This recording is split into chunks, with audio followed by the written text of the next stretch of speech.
भोला नामक एक युवक था।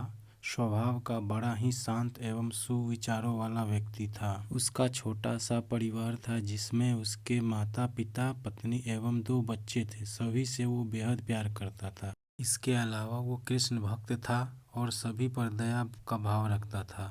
जरूरतमंद की सेवा करता था, किसी को दुख नहीं देता था। इसके इन्हीं गुणों के कारण श्री कृष्ण उनसे बहुत प्रसन्न थे और सदैव उसके साथ रहते थे।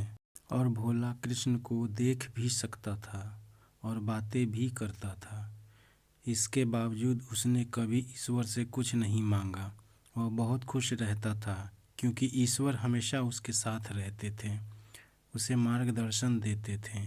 भोला कृष्ण को अपने मित्र की तरह ही पुकारता था और उनसे अपने विचारों को बांटता था। एक दिन भोला के पिता की तबीयत अचानक खराब हो गई। उन्हें अस्पताल में भर्ती किया गया। उसने सभी डॉक्टरों के हाथ जोड़े, अपने पिता को बचाने की मिन्नतें की, लेकिन सभी ने उनसे कहा कि वो ज़्यादा उम्मीद नहीं दे सकते और सभी ने उसे भगवान पर भरोसा रखने को कहा। तभी भोला को कृष्ण का ख्याल आया और उसने अपने कृष्ण को पुकारा। कृष्ण दौड़े चले आए। भोला कहा, मित्र, तुम तो भगवान हो, मेरे पिता को बचा लो।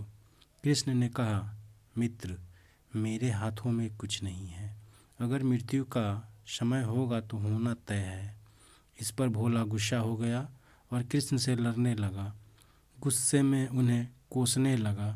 भगवान ने भी उसे बहुत समझाया पर उसने एक ना सुनी। तब भगवान कृष्ण ने उससे कहा, मित्र, मैं तुम्हारी मदद कर सकता हूँ, लेकिन इसके लिए तुम्हें एक कार्य करना होगा। भोला ने तुरंत पूछा, कैसा कार्य? कृष्ण ने कहा, तुम्हें किसी एक घर से मुट्ठी भर ज्वार लानी होगी और ध्यान रखना होगा कि उस परिवार में कभी किसी की मृत्यु ना हुई हो। भोला झट से हाँ बोलकर तलाश में निकल गया।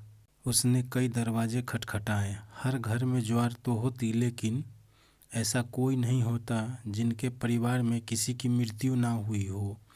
किसी का पिता, किसी का दादा, किसी का भाई, माँ, काकी या बहन।